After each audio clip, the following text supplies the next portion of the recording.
Welcome to this concept explainer brought to you by CBSE Score Lab of profsam.com, that is profsam.com.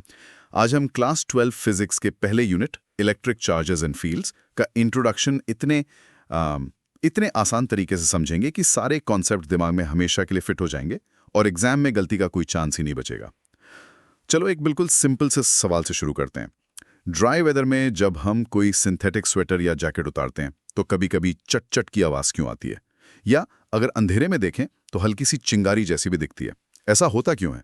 हाँ, बिल्कुल होता है। और कभी कभी तो कार का डोर हैंडल पकड़ने पे एकदम से हल्का सा करंट जैसा भी फील होता है। ये सब आखिर है क्या? एग्जैक्टली ये सब होता है एक चीज की वजह से जिसे हम कहते हैं इलेक्ट्रिक चार्ज। और इसका एक सरप्राइजिंग एप्लीकेशन सुनो। बड़े बड़े पावर प्लांट्स या फैक्ट्रीज की चिमनी से जो काला धुआं निकलता है उसमें जहरीले पार्टिकल्स होते हैं। हाँ, उन्हें हवा में खुलने से रोकने के लिए जो टेक्नोलॉजी यूज होती है वो भी इसी सिंपल से चट-चट वाले कॉन्सेप्ट पे चलती है। Wait what? मतलब स्वेटर की चिंगारी और पोल्यूशन कंट्रोल, ये कैसे पॉसिबल है? पॉसिबल है। उस टेक्नोलॉजी को कहते हैं इलेक्ट्रोस्टैटिक प्रेसिपिटेटर। वो धुएं के कालिक वाले पार्टिकल्स को इलेक्ट्रिक चार्ज दे देती है और फिर ऑपोजिट चार्ज वाली मेटल प्लेट्स उन पार्टिकल्स को मतलब चुंबक की तरह खींच लेती हैं। अच्छा, इससे 99% तक पोल्यूशन हवा में जाने से पहले ही साफ हो जाता है। तो हम आसमान को साफ रखने के लिए वही फिजिक्स यूज कर रहे हैं जो हमें कार के हैंडल से शॉक देती है। तो आखिर ये चार्ज है क्या चीज? चलो इसकी गहराई में उतरते हैं और इसके पूरे कॉन्सेप्ट को आसान बनाते हैं। ओके, तो बिल्कुल जीरो लेवल से शुरू करते हैं। हर चीज मैटर से बनी है और मैटर बना है एटम से। राइट। हम जानते हैं कि एटम्स के सेंटर में होते हैं पॉजिटिव प्रोटॉन्स और उनके चारों तरफ घूमते हैं नेगेटिव इलेक्ट्रॉन्स। तो चार्ज कोई बाहर से आई हुई चीज नहीं है, ये इन पार्टिकल्स की एक अंदरूनी एक फंडामेंटल प्रॉपर्टी है। बिल्कुल मास की तरह। एक सेकंड, मास की तरह? इसका क्या मतलब हुआ? जैसे मास से ग्रेविटी पैदा होती है, वैसे ही चार्ज से कोई और फोर्स पैदा होता है। एग्जैक्टली क्या पॉइंट पकड़ा है। जैसे मास डिसाइड करता है कि कोई चीज ग्रेविटी को कैसे फील करेगी या उस पर कैसे रिएक्ट करेगी, वैसे ही इलेक्ट्रिक चार्ज डिसाइड करता है कि वो चीज इलेक्ट्रिक फोर्सेस को कैसे फील करेगी। ठीक है। पर यहां पर एक बहुत बड़ा ट्विस्ट है। ग्रेविटी को एक वन वे हाईवे की तरह सोचो। उस हाईवे पर सारी गाड़ियां जिनके पास मास है एक ही डायरेक्शन में, यानी एक दूसरे की तरफ खींची चली जाती हैं। मतलब हमेशा अट्रैक्शन। ठीक है, अ वन वे स्ट्रीट जहां सब एक ही तरफ जा रहे हैं। करेक्ट। अब इलेक्ट्रिक चार्ज एक टू वे सुपर एक्सप्रेसवे है। इस हाईवे पर दो तरह की गाड़ियां हैं, पॉजिटिव चार्जेस और नेगेटिव चार्जेस। ओके। और इस हाईवे का एक ट्रैफिक रूल है। रूल यह है कि अगर एक जैसी गाड़ियां यानी पॉजिटिव पॉजिटिव या नेगेटिव नेगेटिव पास आएंगी तो वो एक दूसरे को दूर धकेलेंगी, दे विल रिपेल। और अगर अलग-अलग हुई तो? और अगर अलग अलग गाड़ियां यानी एक पॉजिटिव और एक नेगेटिव पास आएंगी तो वो एक दूसरे को अपनी तरफ खींचना शुरू कर देंगी, they will attract. Okay, so like charges repel and unlike charges attract. ये तो सुना है, लेकिन ये हाईवे या फील्ड का कॉन्सेप्ट थोड़ा अजीब है। मतलब इसकी जरूरत क्यों पड़ी? दो चार्जेस सीधे सीधे एक दूसरे पर फोर्स क्यों नहीं लगा सकते? बहुत अच्छा सवाल है। यही फिजिक्स का सबसे बड़ा पजल था।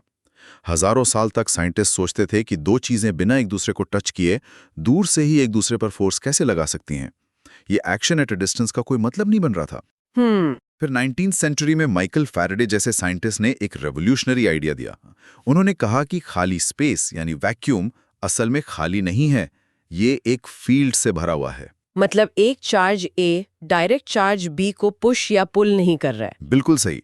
चार्ज ए पहले अपने आसपास के स्पेस को बदलता है, वहां एक इनविजिबल इलेक्ट्रिक फील्ड बनाता है। इसको ऐसे इमेजिन करो कि चार्ज ए ने पूरे कमरे में एक अनोखा माहौल, एक इन्फ्लुएंस क्रिएट कर दिया है। अच्छा। फिर जब चार्ज बी उस कमरे में यानी उस फील्ड में एंटर करता है तो वो उस माहौल को, उस फील्ड को महसूस करता है और उस फील्ड की वजह से उस पर एक फोर्स लगता है। तो फोर्स जादू से नहीं, इस फील्ड के थ्रू ट्रैवल करता है। अच्छा, तो जब मैं अपने बालों पर बलून रब करती हूँ तो बलून एक इलेक्ट्रिक फील्ड क्रिएट कर देता है। हाँ।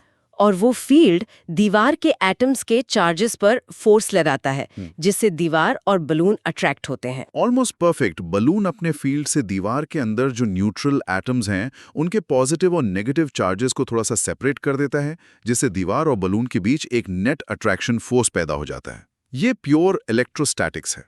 चलो अब देखते हैं कि एनसीईआरटी इसको फॉर्मली कैसे डिफाइन करता है। एक बार सेक्शन 1.1 का पहला पैराग्राफ पढ़ना जरा। जरूर। एनसीईआरटी कहता है, All of us have the experience of seeing a spark or hearing a crackle when we take off our synthetic clothes or sweater, particularly in dry weather. The reason for these experiences is discharge of electric charges through our body, which were accumulated due to rubbing of insulating surfaces. Electrostatics deals with the study of forces, fields, and potentials arising from static charges. Thanks. देखो वही बात है जो हम discuss कर रहे थे। Rubbing से चार्ज एक्यूमुलेट यानी इकट्ठा होता है, और स्टैटिक का मतलब है रुका हुआ। इसलिए इलेक्ट्रोस्टैटिक्स रुके हुए चार्जेस और उनसे पैदा होने वाले फोर्सेस और फील्ड्स की स्टडी है। ओके। तो चलो इस पूरे कॉन्सेप्ट को स्टेप बाय स्टेप बनाते हैं, जैसे साइंटिस्ट ने इसे डेवलप किया था। स्टेप 1, हमने ऑब्जर्व किया कि कुछ चीजें जैसे एम्बर रब करने पर दूसरी हल्की चीजों को अट्रैक्ट करती हैं। इससे हमें एक प्रॉपर्टी का आइडिया मिला जिसे हमने चार्ज नाम दिया। ठीक है। स्टेप 2, फिर हमने देखा कि दो तरह का बिहेवियर है, अट्रैक्शन भी और रिपल्शन भी। इसलिए हमने इनको क्लासिफाई किया, पॉजिटिव प्लस और नेगेटिव माइनस। जिसे ग्लास रॉड को सिल्क से रब करने पर पॉजिटिव और प्लास्टिक रॉड को फर से रब करने पर नेगेटिव चार्ज आता है। राइट। अच्छा, स्टेप 3, फिर और एक्सपेरिमेंट से पता चला कि इनके बीच का फोर्स इनके चार्जेस के प्रोडक्ट के डायरेक्टली प्रोपोर्शनल है और इनके बीच के डिस्टेंस के स्क्वायर के इनवर्सली प्रोपोर्शनल है, जिसको हम आगे जाकर कूलम्स लॉ में डिटेल में पढ़ेंगे। स्टेप 4, और आखिर में एक्शन एट अ डिस्टेंस के पजल को सॉल्व करने के लिए हमने इलेक्ट्रिक फील्ड का कॉन्सेप्ट इंट्रोड्यूस किया। यही फील्ड है जो एक चार्ज से दूसरे चार्ज तक फोर्स को कैरी करता है। Hope everything is clear so far. This concept explainer is from profsam.com. That is profsam.com. तो इसका मतलब ये हुआ कि हमारे आसपास जो भी हो रहा है उसके कोर में ये इलेक्ट्रिकल फोर्सेस ही हैं।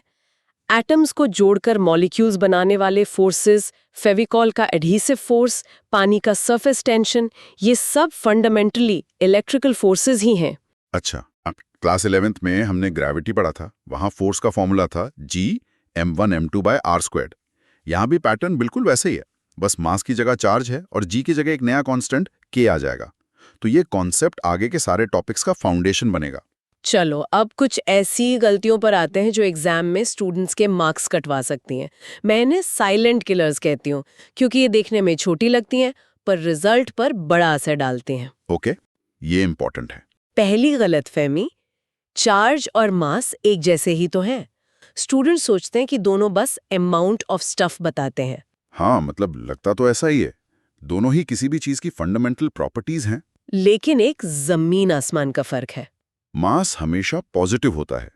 आप किसी चीज में मास ऐड ही कर सकते हो, उसे हल्का करने के लिए मास निकालना पड़ता है। लेकिन चार्ज पॉजिटिव भी हो सकता है और नेगेटिव भी। और इसका मतलब है कि चार्जेस एक दूसरे को कैंसिल कर सकते हैं।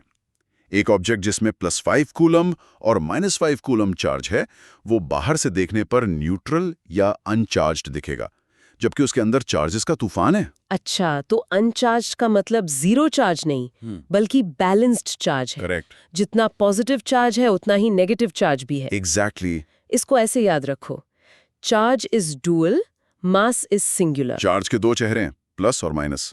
मास का एक ही चेहरा है, हमेशा प्लस। अब आती है दूसरी सबसे बड़ी गलतफहमी। इलेक्ट्रिक फील्ड सिर्फ एक मैथमेटिकल टूल है, एक कॉन्सेप्ट है। असलियत में ऐसी कोई चीज नहीं होती। ये डाउट तो मुझे भी था।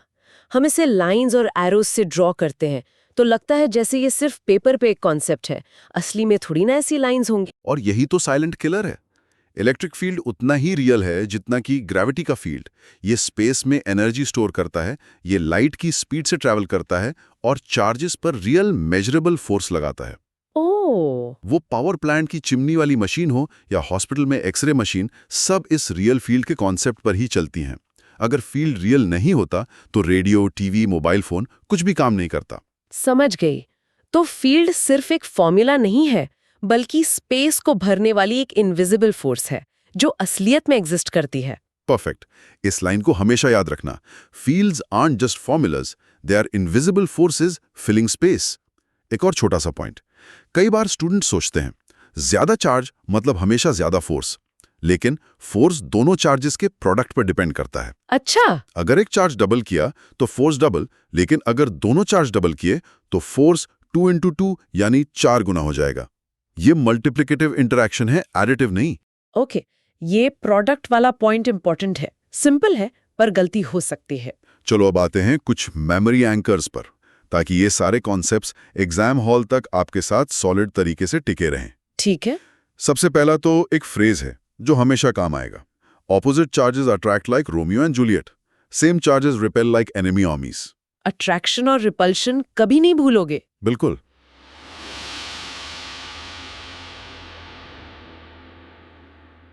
दूसरा है एक फिजिकल जेस्चर। जब भी पॉजिटिव चार्ज के फील्ड के बारे में सोचो तो अपने हाथ को खोलकर उंगलियों को बाहर की तरफ पॉइंट करो, जैसे सूरज से किरणें निकल रही हैं। Field lines radially outward. Okay. और जब नेगेटिव चार्ज के बारे में सोचो तो उंगलियों को अपनी तरफ अंदर की तरफ पॉइंट करो, जैसे सब कुछ उसकी तरफ खींच रहा हो, रेडियली इनवर्ड। एग्जाम में प्रेशर में भी ये जेस्चर आपको फील्ड डायरेक्शन हमेशा सही याद दिलाएगा। Oh wow, that's a great visual. Outward for positive, inward for negative. Simple और इफेक्टिव है। हाँ, और एक चीज हमेशा याद रखना, इस पूरे यूनिट का कोर आइडिया, इसकी आत्मा, ये है कि दो चार्जेस के बीच फोर्स एक इनविजिबल हाईवे यानी इलेक्ट्रिक फील्ड के जरिए लगता है। वो एक दूसरे से डायरेक्टली बात नहीं करते। पहला वाला चार्ज फील्ड बनाता है और दूसरा वाला चार्ज उस फील्ड को महसूस करके रिएक्ट करता है। ये इमेज दिमाग में बैठा लो, आधी इलेक्ट्रोस्टैटिक्स आसान हो जाएगी। तो एक्शन एट अ डिस्टेंस जैसा कुछ नहीं है, सब एक्शन थ्रू अ फील्ड है। You got it.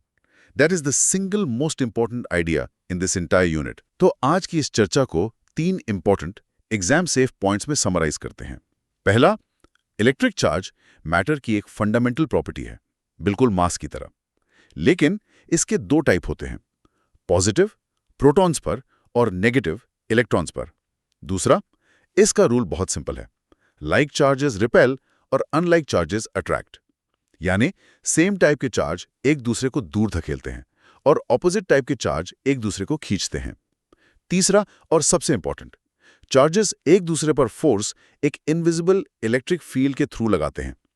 ये फील्ड सिर्फ एक मैथमेटिकल आइडिया नहीं है, बल्कि एक रियल फिजिकल एंटिटी है जो स्पेस में एग्जिस्ट करती है और एनर्जी स्टोर करती है। इस आइडिया को सोचना कि हमारे आसपास का खाली स्पेस भी इनविजिबल फोर्सेस के इस फील्ड से भरा हुआ है जो हर चीज को अफेक्ट कर रहा है, ये इलेक्ट्रोस्टैटिक्स समझने का पहला और सबसे जरूरी कदम है।